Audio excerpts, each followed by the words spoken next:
یہ کہانی ہمارے دوست نے ہمیں بتائی جو آج بھی اس کمپنی میں ہے۔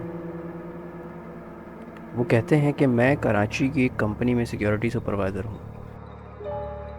میرے انڈر میں 5 سے 6 سیکیورٹی گارڈز ڈیوٹی کرتے ہیں۔ میری طرح سب کے معاشی حالات بہتر نہیں ہیں۔ اکثر و بیشتر دوپہر کا کھانا ہم ساتھ کھایا کرتے تھے۔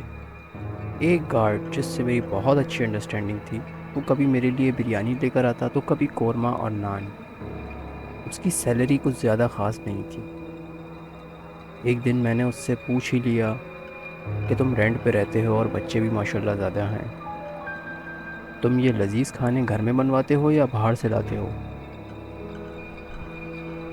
میں نے ایسے ہی مذاق میں کہا کہ یا پھر تمہارا گھر کسی مزار کے قریب ہے یا شادی ہال کے۔ وہ ہنس کر میری بات کو اگنور کر دیتا ہے، مگر میرا تجسس برقرار رہا اور میں نے ایک دن اس کا کھانا کھانے سے منع کر دیا۔ میں نے کہا، سچ بتاؤ کیا ماجرا ہے؟ مجبور ہو کر اس نے مجھے بتایا، میں جس گھر میں رہتا ہوں اس کے 3 کمرے ہیں۔ 2 کمروں میں ہم رہتے ہیں اور تیسرے کمرے میں جانا منع ہے۔ میری بیٹی کی عمر 10 سال ہے۔ ہمارے یہاں اکثر فاقے بھی ہو جاتے ہیں۔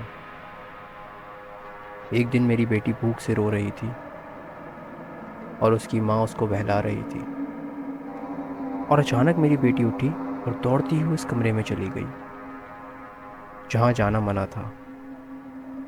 ماں نے آواز دی تو کہتی ہے، کچھ لوگ مجھے یہاں بلا رہے ہیں۔ جب میری بیٹی اندر گئی تو اس کی ماں بہت پریشان ہو گئی اور اس کمرے میں بہت اندھیرا تھا، اور کچھ ہی پل میں وہ واپس ایک ٹرے ہاتھ میں لے کر باہر آتی ہے جس میں بہت لذیذ کھانے تھے۔ وہ یہ بولتی ہوئی آتی ہے کہ انکل نے کہا ہے یہ اپنے ماما پاپا کو دے دو۔ میں جب ڈیوٹی سے گھر واپس آیا تو کھانا دیکھ کر میں نے بیگم سے سوال کرا کہ کس کے گھر سے آیا ہے۔ بیگم کا جواب سن کر میں پریشان ہو گیا اور ہنسا بھی جب اس نے کہا کہ یہ کھانا اس کمرے سے آیا ہے۔ اس نے میرے ساتھ کبھی ایسا مذاق نہیں کیا تھا، مگر اگلے ہی دن میں نے چھٹی کی، دیکھا بچے بھوک سے تڑپ رہے ہیں کہ میری بیٹی پھر اٹھ کر اس کمرے میں گئی۔ پھر دوبارہ وہی واقعہ ہوا کہ ٹرے میں لذیذ کھانا لے کر آئی۔ میں یہ دیکھ کر حیران رہ گیا۔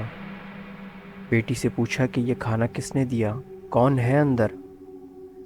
بیٹی کہتی ہے، یہاں انکل اور بچے رہتے ہیں، وہ میرے بہت اچھے دوست ہیں اور مجھے بہت پیار کرتے ہیں۔ یہ کھانا انہوں نے مجھے دیا ہے۔ نہ چاہتے ہوئے بھی میں نے اس منظر کو مان لیا، اور اکثر و بیشتر ایسا ہونے لگا۔ اس گارڈ کی یہ سب باتیں میں سکون سے سن رہا تھا اور میں حیران رہ گیا۔ یقین کرنا تو مشکل تھا۔